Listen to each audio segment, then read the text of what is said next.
Hello dear students, चलिए हम लोग पढ़ते हैं संधारित्रों का समायोजन, कॉम्बिनेशन ऑफ कैपेसिटर्स। ठीक है, कॉम्बिनेशन ऑफ कैपेसिटर। आपको बता दें संधारित्रों के समायोजन की जरूरत क्यों पड़ी। तो बहुत सारे यंत्र हैं हम लोग के पास, रेडियो और तमाम सारे यंत्र हैं, टेलीविजन्स, जिसमें हम लोग को क्या करना होता है ना बेटा कि संधारित्रों में धारिताओं को बदलना होता है। रेडियो और बहुत सारे सेट ऐसे हैं कि संधारित्रों की धारिताओं को क्या करना पड़ता है, बदलना पड़ता है। और संधारित्रों की धारिताओं को बदलने के लिए, कैपेसिटर्स के कैपेसिटेंस को चेंज करने के लिए हमको दो या दो से अधिक संधारित्रों को आपस में क्या करना होता है, जोड़ना होता है। ठीक है ना। अब जरूरत के अनुसार जोड़ना होता है। अब दो विधियां मूलतः हैं संधारित्रों को क्या करने की, जोड़ने की। Mainly there is two methods to combine the capacitors to each other. एक दूसरे से कंबाइन करने के दो मेथड्स हैं। एक को बोलते हैं बेटा सीरीज, श्रेणी क्रम में जोड़ते हैं। एक तरीका है श्रेणी क्रम में,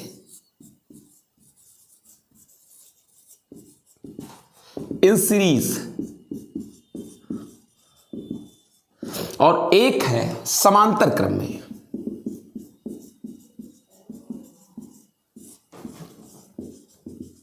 इन पैरेलल। दो तरीके हैं इनको जोड़ने के। एक एक करके समझते हैं कि सीरीज क्या है, श्रेणी क्या है और समांतर क्या है। तो पहले श्रेणी क्रम को देखते हैं। एक्चुअली जब संधारित्रों को श्रेणी क्रम में जोड़ते हैं बेटा, तो ऐसे कि मान लीजिए एक संधारित्र ये है, ठीक है। अगर ये कह दें कि इसकी धारिता C1 है, ये संधारित्र दूसरा है, कह दें इसकी धारिता C2 है, ये संधारित्र तीसरा है, इसकी धारिता C3 है। तो श्रेणी क्रम में जोड़ने के लिए संधारित्र C1 की पहली प्लेट को किसी विद्युत स्रोत से जोड़ देते हैं और संधारित्र C1 की दूसरी प्लेट को दूसरे संधारित्र की पहली प्लेट से जोड़ देते हैं। संधारित्र C2 की दूसरी प्लेट को तीसरी संधारित्र के पहली प्लेट से, संधारित्र C2 के दूसरी प्लेट को तीसरी संधारित्र की पहली प्लेट से, और आखिरी संधारित्र जो भी होगा C3 C5 उसकी दूसरी प्लेट को पृथ्वी से जोड़ देते हैं। समझ सके बेटा इस चीज को, इस तरीके से जोड़ते हैं। यही श्रेणी क्रम है। अब उसके बाद आपसे एक चीज और, क्या चीज कहते हैं कि अगर मान लीजिए कि पहली संधारित्र के आंतरिक प्लेट को मैं +Q चार्ज देता हूं,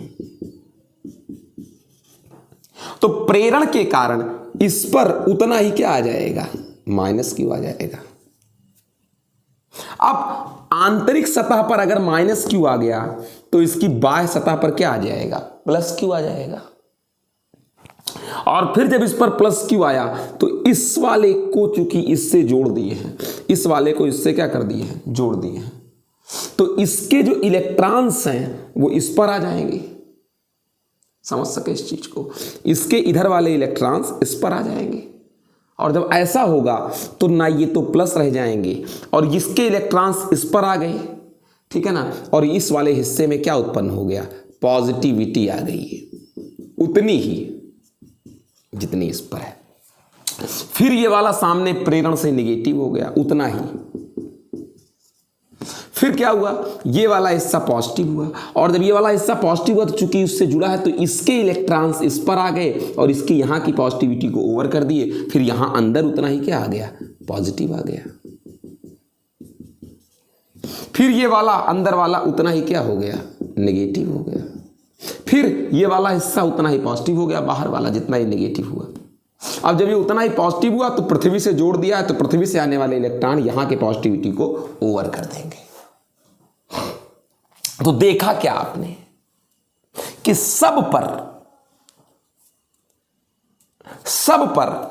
चार्ज सेम है, यानी सीरीज में संधारित्रों पर आवेश क्या होता है, समान होता है। अब अगर हम कहें कि सर C बराबर Q बाई V, तो V बराबर Q बाई क्या C। आवेश तो सब पर समान है, लेकिन धारिता सबकी समान नहीं है। और अगर धारिता सबकी समान नहीं है तो पक्की बात है, अगर Q भले समान है लेकिन अगर C नहीं समान है तो V भी समान नहीं होगा। मैं मानता हूं कि सब पर V अलग अलग, ठीक है। फिर अगर मैं कहूं कि V1 बराबर, तो आपको समझना पड़ेगा Q बाई C1। V2 बराबर तो आपको समझना पड़ेगा Q बाई C2। V3 बराबर तो आपको समझना पड़ेगा Q बाई C3। अगर मैं मान लूं कि टोटल पोटेंस यहां से यहां तक V है, अगर टोटल पोटेंस कितना है बेटा V है, तो आपको यह भी समझना पड़ेगा। क्या समझना पड़ेगा सर? तब क्या समझना पड़ेगा कि V is equal to V1 plus V2 plus V3 होगा। यह होकर रहेगा। और आपको यह भी बता दें V1 बराबर Q बाई C1, V2 बराबर Q बाई C2 और V3 बराबर Q बाई क्या C3। एक प्रश्न और है कि अगर इन तीनों संधारित्रों की जगह हम किसी एक ऐसे संधारित्र को सेट कर दें, इन तीनों संधारित्रों की जगह किसी एक ऐसे संधारित्र को सेट कर दें कि जिसको अगर Q चार्ज दे, एक ऐसे संधारित्र को सेट कर दें कि जिसको अगर Q चार्ज दिया जाए प्लस Q, तो इधर माइनस Q, तो इनके टर्मिनल्स के बीच Q चार्ज देने पर उस संधारित्र को, इन तीनों को हटाकर एक ऐसा जोड़ दे कि Q चार्ज देने पर पोटेंशियल V हो जाए उसकी प्लेटों के बीच V, तब इसकी जो धारिता होगी C, वही इन तीनों की तुल्य कहलाएगी। कि Q चार्ज देने पर जितना पोटेंशियल तीनों मिला करके V था उतना इस पर अकेले आ जाए, तब हम इस संधारित्र को इन तीनों का या इस संयोजन का तुल्य संधारित्र कहेंगे, इस संधारित्र को, और इसकी धारिता इन तीनों की तुल्य धारिता होगी। यानी तब यहां से जो हमको C बराबर मिलेगा वो Q बाई कितना मिलेगा V मिलेगा। इसको उठाओ और इक्वेशन नंबर किस में रख दो बेटा, फर्स्ट में रख दो। यानी क्या C बराबर यहां से V बराबर यहां से निकाल लो, Q बाई कितना C आ जाएगा। Q by C is equal to Q by C1, Q by C2, Q by C3। Q common कर लीजिए और काट दीजिए, तो 1 बाई C बराबर 1 by C1 plus 1 by C2 plus 1 by C3।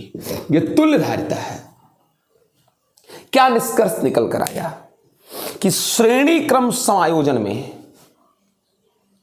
तुल्य धारिता का व्युत्क्रम समायोजन में प्रयुक्त संधारित्रों की धारिताओं की व्युत्क्रमों के योग के बराबर होता है।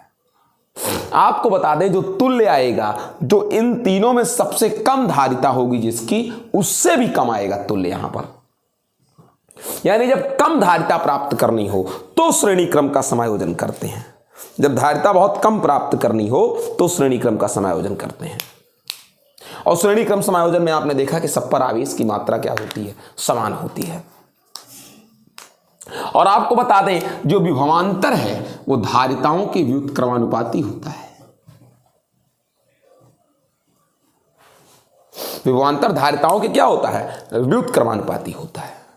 यानी अगर हम आपसे कहें कि अगर एक बड़ा विभवांतर हो एक, और उसको एक संधारित्र न संभाल पाए, तो हम कई संधारित्रों का प्रयोग करके उस विभवांतर को क्या कर देते हैं, संभाल लेते हैं। यानी विभवांतर का विभाजन किया जा सकता है, इससे एक बड़े विभवांतर को कई संधारित्रों पर बांटा जा सकता है।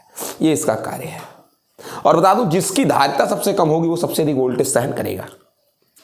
अब हम लोग देखेंगे क्या बेटा, समांतर क्रम का समायोजन देखेंगे अब हम लोग, ठीक है। आइए देखते हैं समांतर क्रम का समायोजन। अब आइए देखते हैं बेटा समांतर क्रम का समायोजन। ये क्या चीज है बेटा, इसमें भी क्या चीज करना है। आप जैसे ये तीन संधारित्र हैं,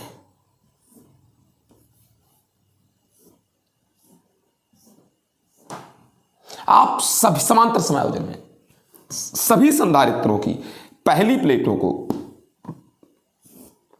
विद्युत स्रोत से जोड़ दें, सबको, और सबके दूसरे प्लेट को भू संपर्कित कर दें। अगर मान लीजिए इसकी धारिता C1, इसकी धारिता C2, इसकी धारिता C3 है, मान लीजिए, मैं कहता हूं कि अगर आप Q आवेश देंगे तो इनकी धारिताओं के अनुसार इनमें आवेशें बढ़ जाएंगी। सबके पहली प्लेट पर प्लस Q1 माइनस Q1, मान लीजिए इसी Q का एक टुकड़ा इस पर चला गया, सबके धारिता के अनुसार आवेश बढ़ जाएगा।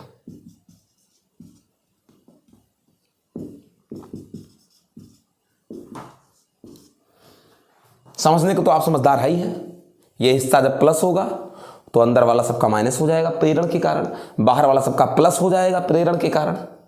भाई ये वाला प्लस था तो अंदर वाला सबका माइनस, फिर बाहर का सबका प्लेट प्लस हो गया, पृथ्वी से आने वाले इलेक्ट्रॉन से क्या हो गया, निरावेशित हो गया। तो ये प्लस ये माइनस, जितना ए प्लस उतना माइनस, जितना ए प्लस उतना माइनस, जितना ए प्लस उतना माइनस। ये है समांतर समायोजन।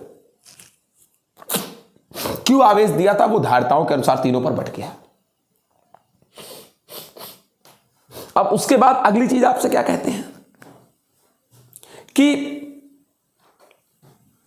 विभवांतर सबके प्लेटों के बीच समान होगा, सबके प्लेटों के बीच विभवांतर समान होगा।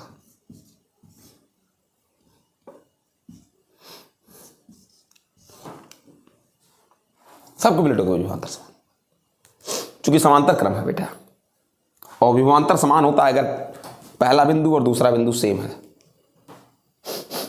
फिर अब अगर बात करें इन पर चार्जेस की तो Q1 बराबर C1 इंटू क्या V,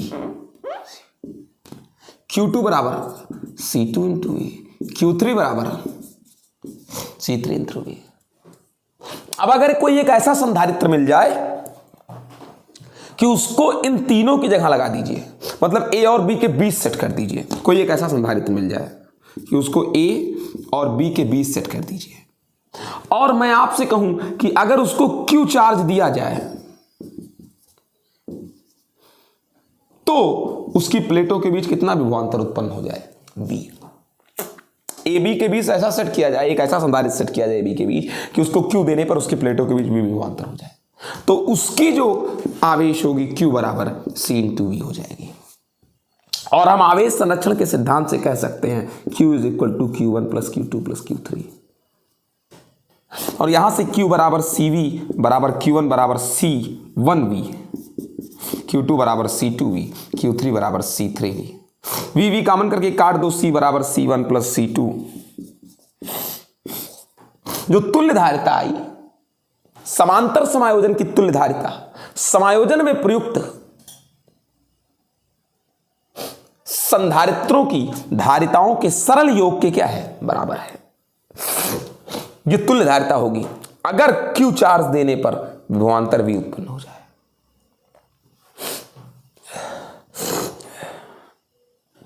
और बता दूं, इसमें जो नेट तुल्य धारिता आएगी वो सब धारिताओं में सबसे ज्यादा होगी, या तीनों के योग के बराबर होगी उसकी धारिता।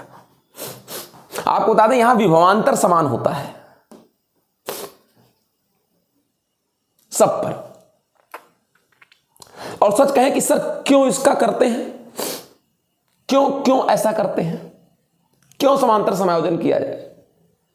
जब हमको क्या करना हो बेटा, सामान्य विभव पर, सामान्य विभव V सबका विभव सेम है, विभव नहीं बढ़ रहा है लेकिन धारिता बढ़ गई। जब सामान्य से विभव पर बड़ी सी धारिता और 10-20 ठू लगा दी होते संधारित्र तो विभव सब पर सेम होता, धारिता बढ़ जाती नेट। तो जब सामान्य विभव पर बड़ी सी धारिता चाहिए हो तो समांतर क्रम का प्रयोग करते हैं। समझ गए होंगे आई थिंक, ठीक है।